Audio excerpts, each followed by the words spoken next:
¿Y con quién se encuentran a continuación? Pues con la hechicera Circe. Circe, que es otra enseñacarnes, por aquí, bueno, pues primeramente, así con esa mirada, pues ya ves, primeramente les hace un poco la vida imposible. De hecho, en un momento dado, coge a toda la tripulación y los convierte en cerdos. ¿Sabes? Excepto Ulises, que lo ve y sufre por sus amigos, ¿no? Entonces, primeramente les hace la vida imposible. Pero posteriormente, pues bueno, cuando ya se calma un poco y deja de estar brava y todas estas cosas, y Ulises se la camela y todas estas cosas, bueno, pues al final se convierte en una aliada, sin mayor problema. Pero, dice, no va a ser tan sencillo. Dice, yo te voy a dejar partir, pero te voy a poner una prueba que debes superar y no va a ser conmigo, en este caso. La prueba que le va a poner es la de emprender el viaje a casa solamente si antes accede a descender a los infiernos y tras la experiencia continuar. El descenso a los infiernos. Es curioso, es imperativo de conocer el inframundo, porque es algo que no sé si es necesario en el viaje espiritual, pero se da en todas las culturas y en todas las tradiciones espirituales e iniciáticas.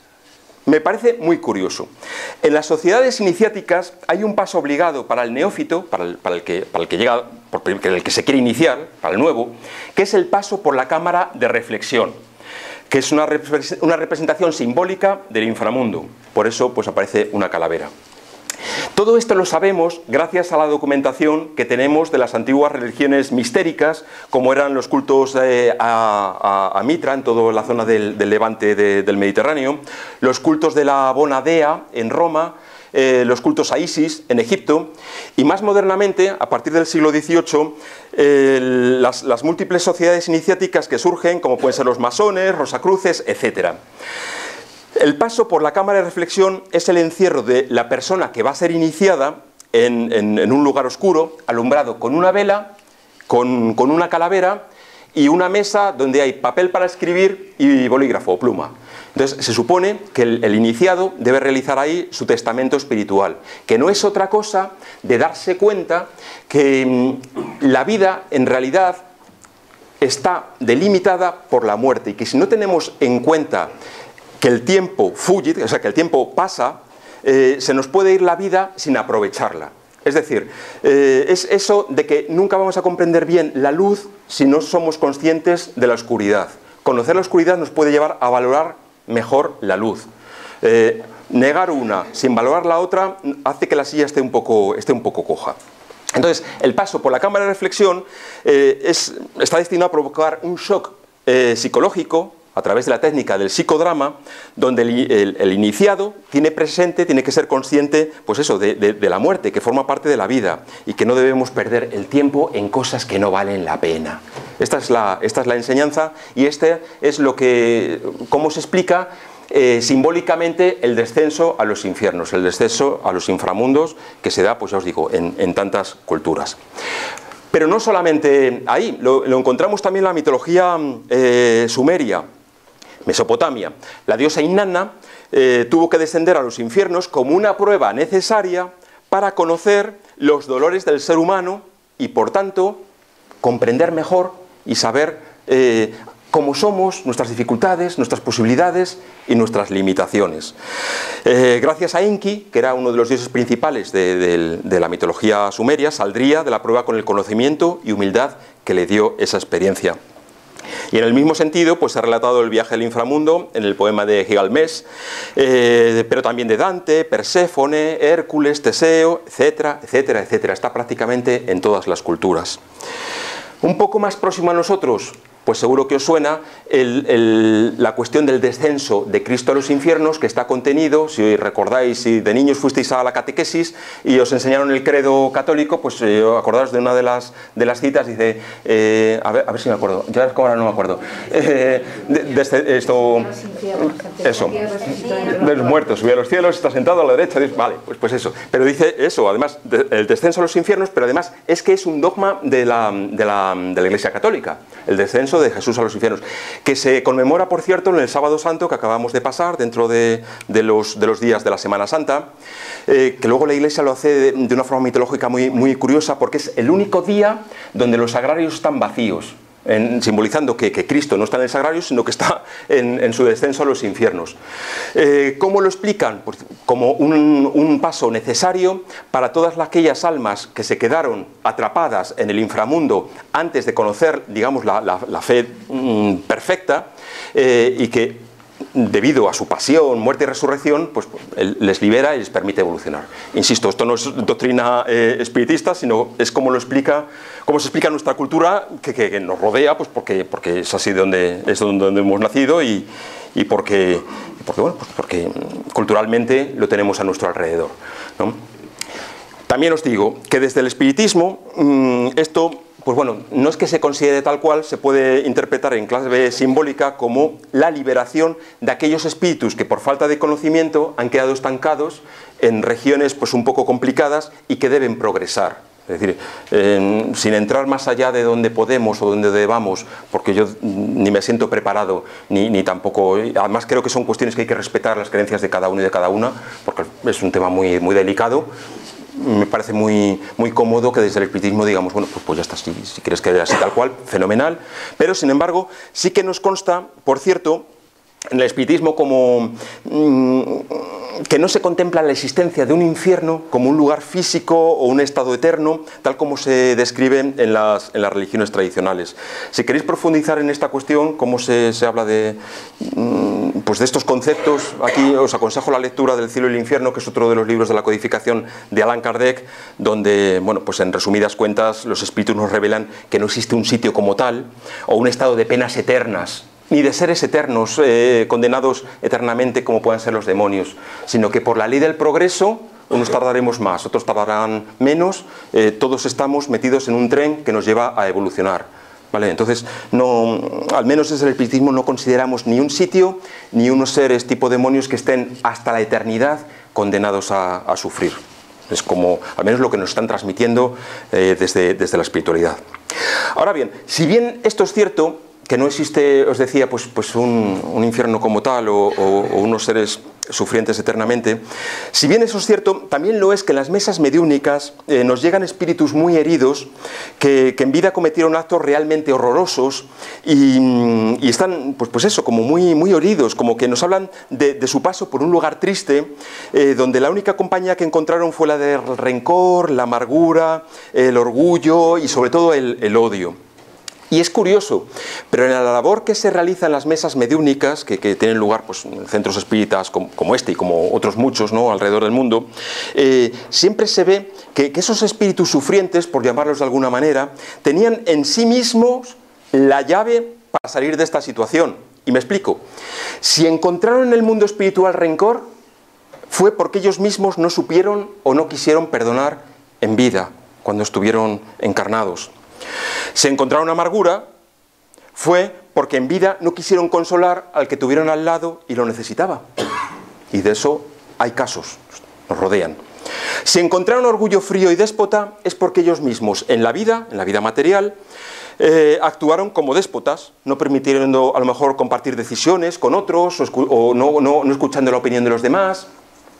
O si encontraron odio, fue porque ellos mismos odiaron en las distintas formas de odio que existen. Y cuidado, porque están surgiendo nuevas formas de odio de una forma muy velada. O sea, tradicionalmente decir, bueno, pues odio. La homofobia, el que odia pues, a las personas homosexuales. O la xenofobia, el que odia al que es extranjero y dicen a quitarnos los puestos de trabajo. Son formas de odio, porque además no se basan en un estudio sereno, en un estudio tranquilo. Pero es que están surgiendo otras nuevas formas de odio muy preocupantes.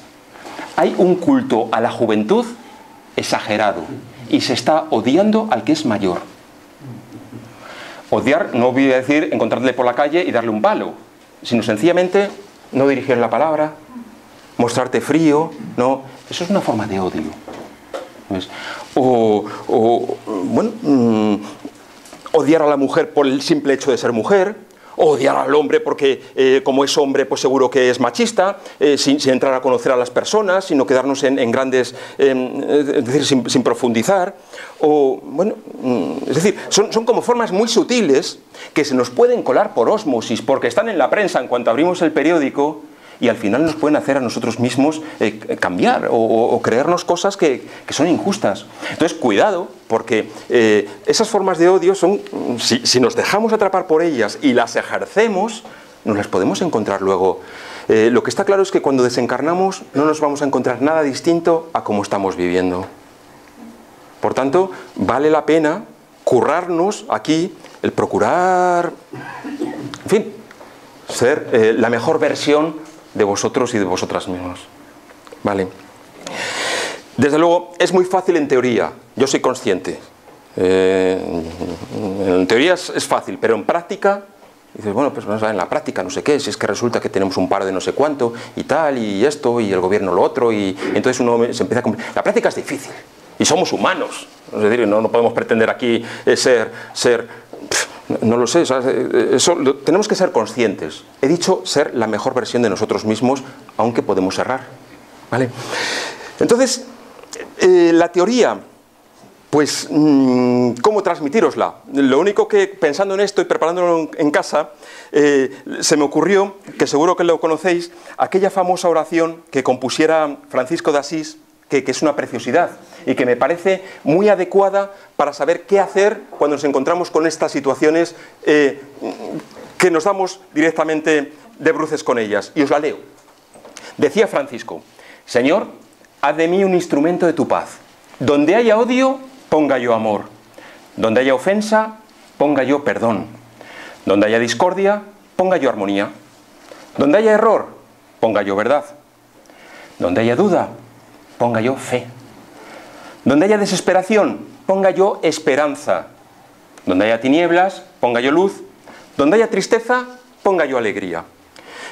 Esta máxima, me atrevo a decir que debería inspirar a todos los centros espiritistas del mundo, como el nuestro, porque si no estamos perdiendo el tiempo. Que donde haya tristeza, sepamos poner alegría. Qué importante es en la mesa mediúnica cuando viene un espíritu de conocimiento y nos da ánimo. A lo mejor no nos da la fórmula de la fusión nuclear limpia, pero nos da ánimo. Porque ahí está la clave, yo creo, de nuestro trabajo.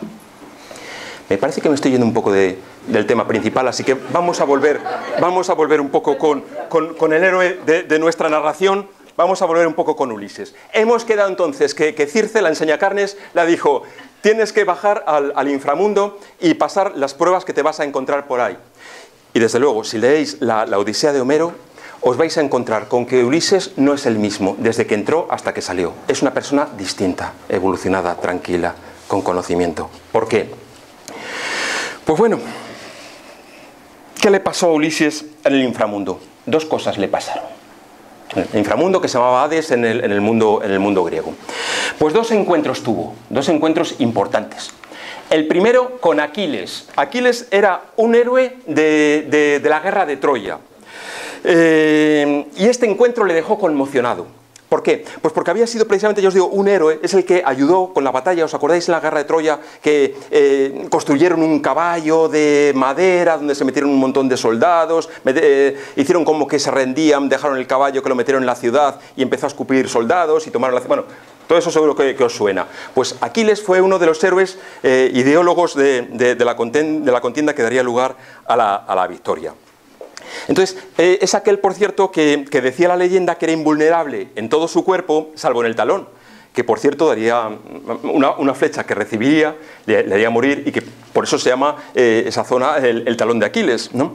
Aquí tenéis una representación escultórica pues, con la flecha y con la pitusía al aire, porque, bueno, esta explicación, vamos a ver, el hecho en el mundo clásico de los desnudos es, primero, para mostrar un canon de perfección, que es habitual, ¿no?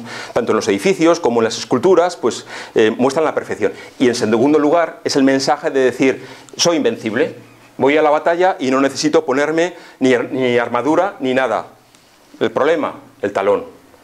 Entonces, es el motivo, o sea, no es mostrar carne por mostrar carne, sino que se trata sobre todo de eso, de mandar el mensaje de la inmortalidad. Es como hay que interpretar todos la historia del arte y las cuestiones que os puedan llamar la atención en este tipo de cosas. Bueno, entonces, Aquiles era recordado por su valor.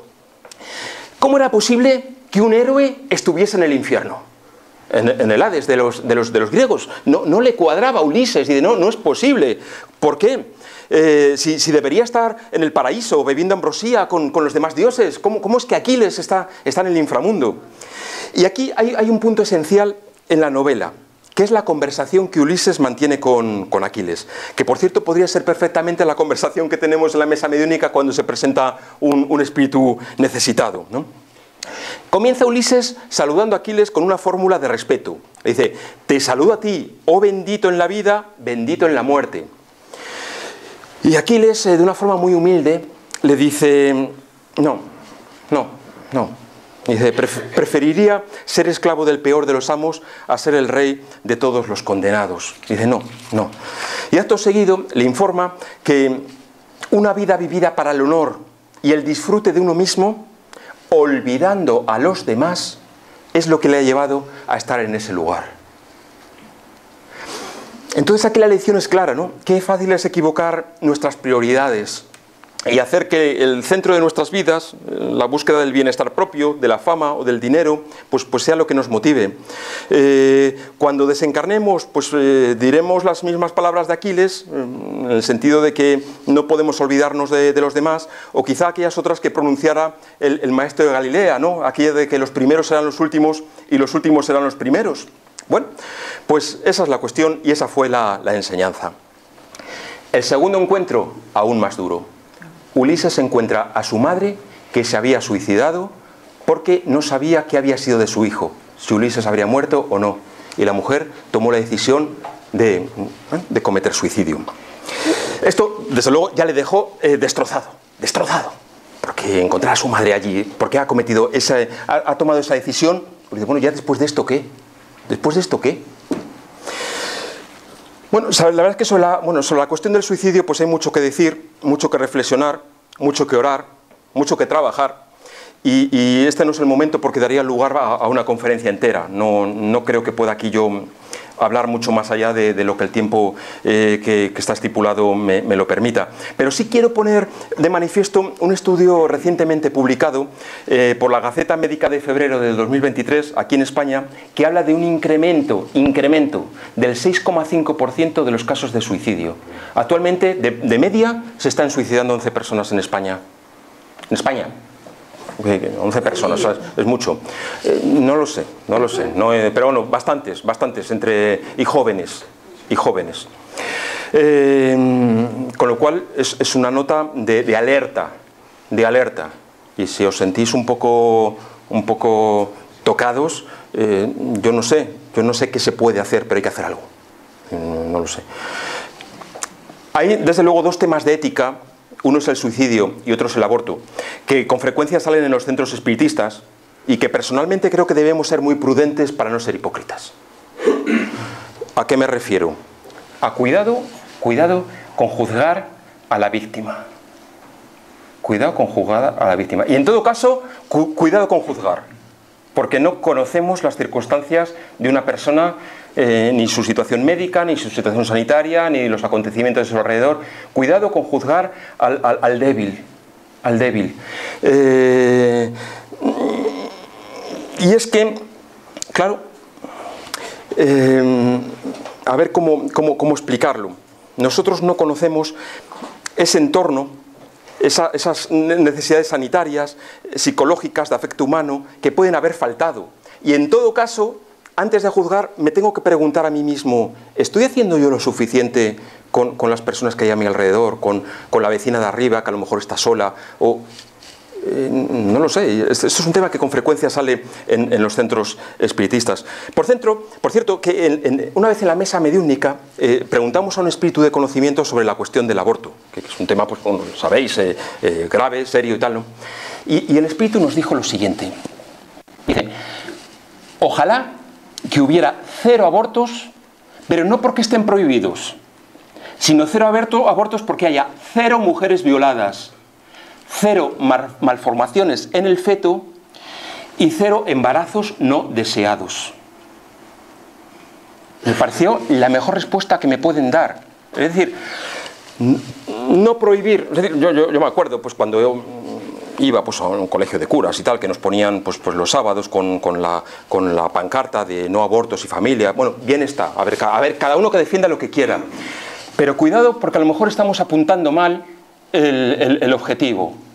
Es decir, no se trata de prohibir una situación, se trata de que haya 0 mujeres violadas porque haya 0 hombres que cometen esa situación, o haya una cobertura de seguridad, de policía, etcétera, que evite esas circunstancias. ¿Vale? 0 embarazos no deseados porque haya una cultura y una educación suficiente en los colegios e institutos que lleve a los chavales a no cometer deslices que pueda ocasionar un embarazo no deseado. O 0 malformaciones en el feto porque los gobiernos inviertan en investigación sanitaria en vez de en armas. Con lo cual, ¿os dais cuenta ahora de la importancia que tiene la mediunidad con los espíritus de conocimiento? A mí esto me parece obvio, pero tenía que venir un espíritu a decírmelo, porque no lo había oído, desde luego, y me leo bastante prensa de todo el arco espectral que pueda haber en nuestro país, pero yo no lo había visto con estas palabras. Entonces, insisto, a mí es lo bonito que me parece una mesa mediúnica, que un espíritu de conocimiento me diga cosas tal, pero con un punto de vista, con una luz que lo ilumina desde un ángulo que antes no lo había yo pensado. Es el interés que tiene, desde mi punto de vista, la mediunidad. Bien, vuelvo otra vez a Ulises antes de volverme a ir por ahí por los cerros de Úbeda. Desde luego, Ulises sale hecho polvo. Porque dice, es una pena, porque encima era algo que él no podía haber controlado. Si existiese el WhatsApp, le habría dicho a su madre, estoy vivo. Pero no pudo ser, y son cosas que pasan. No sabemos, podemos aquí ya imaginar consecuencias, causas, da igual. Entonces, ya os digo que si leéis la Odisea, Ulises sale nuevo, sale otra persona, más reflexiva, más... No el bravucón que le dijo a Polifemo, nadie te ha herido, sino Ulises, no. Ahora sale una persona humilde, tranquila, con conocimiento de las preocupaciones que hay en la vida. Como el tiempo pasa de una forma impresionante y quiero llegar a la conclusión, voy a pasar un poco rápidamente por la última prueba de Ulises, que es el de las sirenas, que probablemente conozcáis. Por cierto que en el mundo clásico a las sirenas no se las representaba con cuerpo mitad de pez, mitad de mujer, sino mitad mujer y mitad ave. Es como en Grecia se consideraban que eran las sirenas. Luego ya pues la cuestión evolucionaría y llegaría pues a como las entendemos ahora.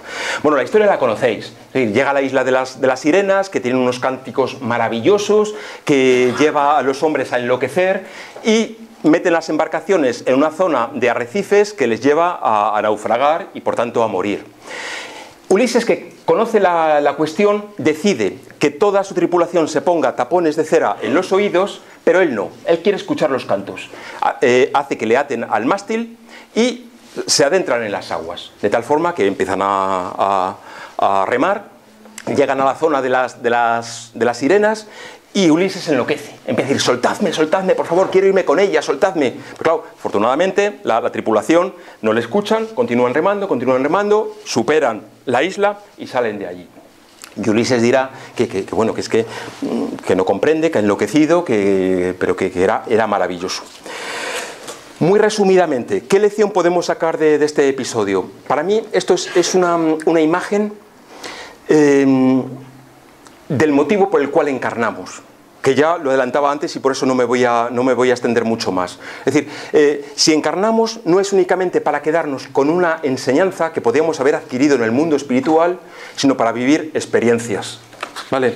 Es por ello que en el punto 230 del libro de los espíritus, Kardec pregunta sobre si los espíritus en estado errante, es decir, espíritus que no están encarnados, que están en el mundo espiritual, sobre si pueden mejorar, sobre si pueden avanzar. Y entonces la espiritualidad le dice que si bien pueden mejorar mucho, porque pueden aprender, pero que no obstante es la existencia corporal donde se pone en práctica las nuevas ideas que ha aprendido. Y esta es la explicación de por qué estamos aquí. Y muchas veces podemos preguntar, ¿por qué es tan complicada la vida y no somos todos espíritus y vivimos en el mundo espiritual tan bonito, sin preocupaciones y sin enfermedades y sin guerras y sin pobreza? Pues no, porque eso que has aprendido de paciencia, el nivel que tengas intelectual, espiritual, etcétera, es en el mundo material donde lo tienes que ejercitar, precisamente para comprender y aquilosar el conocimiento que hayas obtenido.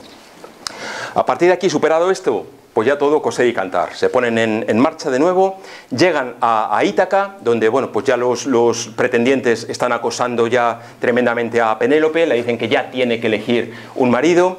Ella, pues, si os acordáis la historia, pues se inventa el truco dice, bueno, pues sí, después, pero antes tengo que tejer el sudario de mi marido. Y entonces teje durante el día y por la noche desteje, con lo cual la cosa se va alargando, etcétera. Pero en un momento dado se enteran, se monta aquí un guirigay que no veas, y dice, mira, ya, tienes que elegir marido ya. Y dice, vale, pues nada, pues ¿qué le vamos a hacer? Voy a elegir marido, aquel que logre montar el arco de mi marido Ulises y tirando una flecha den la diana. Entonces se ponen a montar el arco y nadie puede, porque es de una madera tan dura que nadie tiene la fuerza que tenía Ulises. Y de repente aparece un viejecito, así con canas como yo, más bien pues con ciertos años y tal, que coge el arco, lo monta, coge una flecha y dispara. Penélope sabe que Ulises ha vuelto a casa y que la historia termina bien. Es así un poco como finaliza la Odisea. Y es aquí, en este momento, donde yo deseo hacer la conclusión final dando un golpe de timón que vais a alucinar. Porque no tiene nada que ver con lo anterior, pero considero necesario decirlo esto hoy. Y es que hoy, hace justamente 2 años, desencarnó en Brasil una mujer que había dedicado su vida a la divulgación del espiritismo. Ella era medium, era también pasista, lo que habéis recibido en el cuarto de pases, la imposición de pases, especializada en tareas de desobsesión. Y para eso se formó pues, profundamente en cuestiones de psicología, de trastornos mentales, y bueno, pues además sacó un montón de libros, creo que hasta 18, 19, de los cuales lamentablemente solamente hay 2 que se hayan traducido al castellano. Yo la quiero poner aquí primero porque hoy hace 2 años que desencarnó. Sueli Caldas-Subert. Aquí falta una T. Sueli Caldas-Subert, yo la descubrí por causalidad, digamos, y la verdad es que siento una gran afinidad con ella. Siento una sintonía muy especial.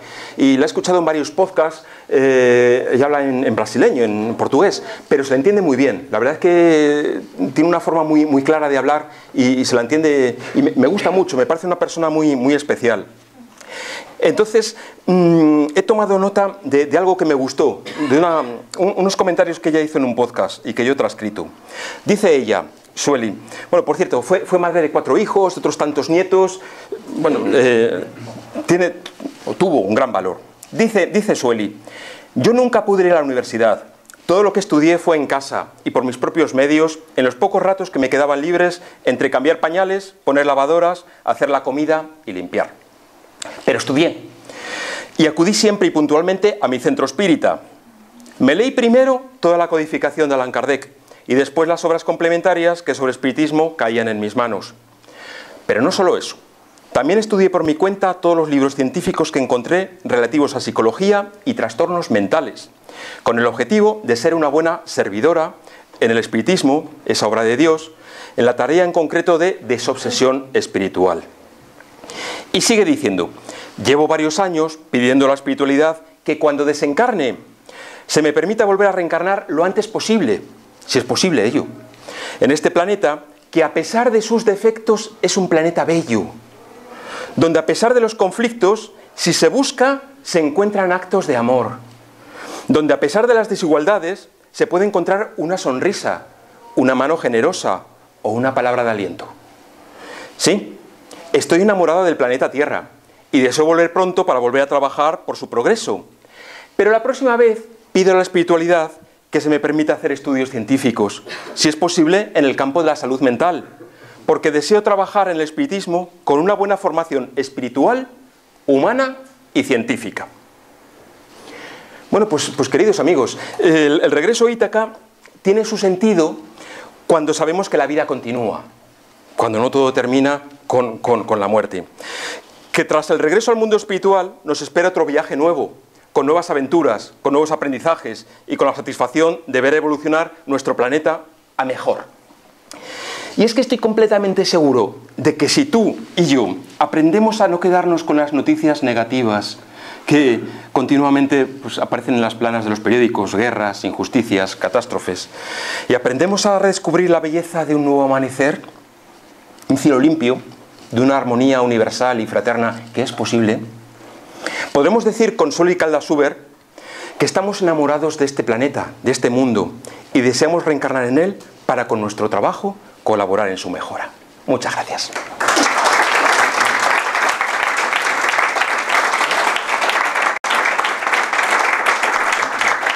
Gracias.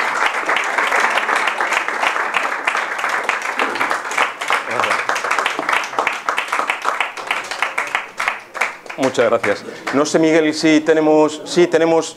Bueno, pues estoy a vuestra disposición para escucharos o intentar responderos o cualquier cosa que haya quedado. A veces yo soy consciente de que me lanzo y me acelero porque creo que hay mucho contenido y el tiempo, cuando estoy aquí, es que veo la aguja pasar. Entonces es una angustia que no veas. Por eso estoy a vuestra disposición. Y aprovecho para apagar esta luz que me está dando un calor que no veas. ¡Qué sudores! Por favor, sí. Entonces, según vosotros, cuando se acaba el ciclo de las reencarnaciones, porque ha llegado a un estado alto, álgido, como sea, o de perfección, ¿qué ocurre? ¿El espíritu se queda...?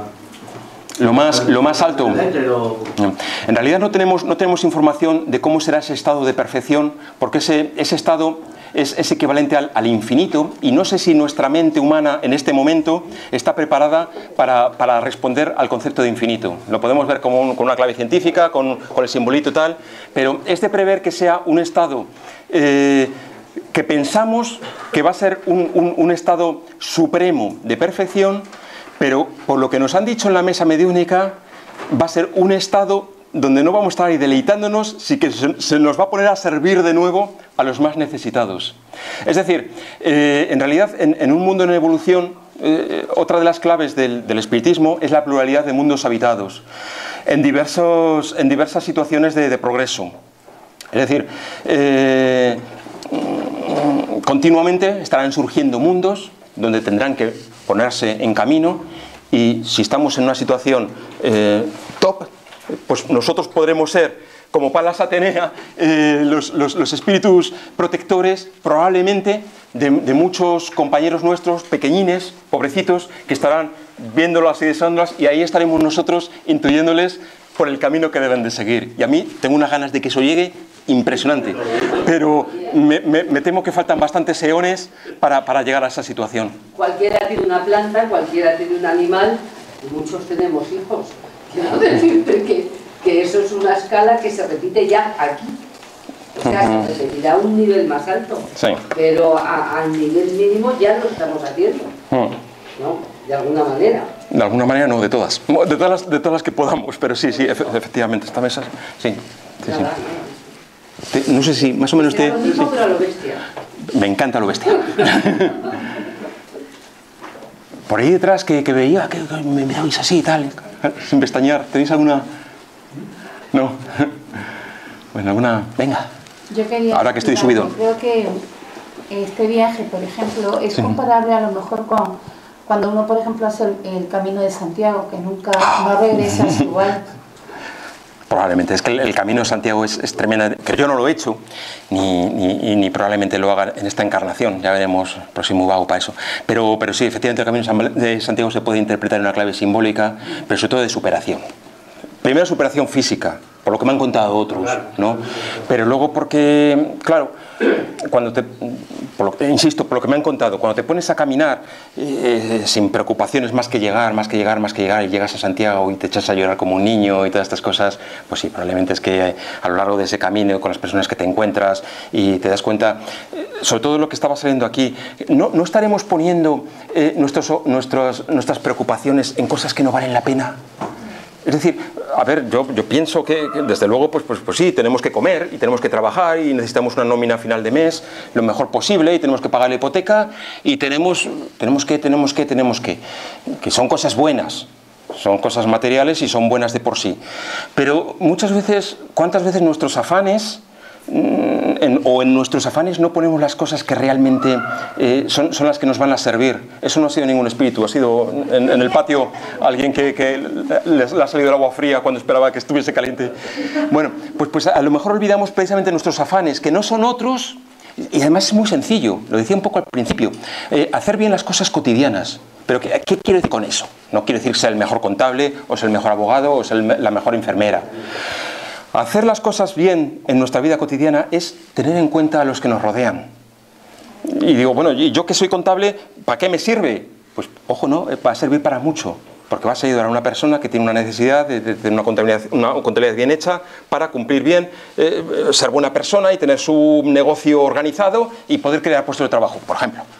Por ponerte un mal ejemplo, ¿no? Es decir, cada uno tenemos que buscar en nuestro trabajo cotidiano, el que sea, la forma de hacer la vida más agradable a los demás. Las cosas simples. Sí, sí, que son las que valen. Pero sabiéndolas valorar, que no todo el mundo sabe. Pero es que la prisa es una trampa. ¿Cómo? ¿La qué? Todo es la trampa de la prisa. Ah, bien, bueno, sí. La prisa es lo que vacía de contenido todo lo que haces. Bueno, las prisas y los escaparates y todo, o sea, que trampas continuamente. Pero bueno, aquí estamos para eso, en esta casa para serviros, para intentar nosotros también aprender, que somos los primeros que tenemos que aprender, porque sabemos muy poquito, Miguel. Intentamos aprender, pero en realidad, iba a decir un taco, pero sabemos muy justo. Entonces, bueno, en la medida que os podamos ayudar o que queráis venir a medios de formación o a recibir pases, pues estamos a vuestra disposición. Víctor, una pregunta. Luego con una caña. Luego con una cerveza.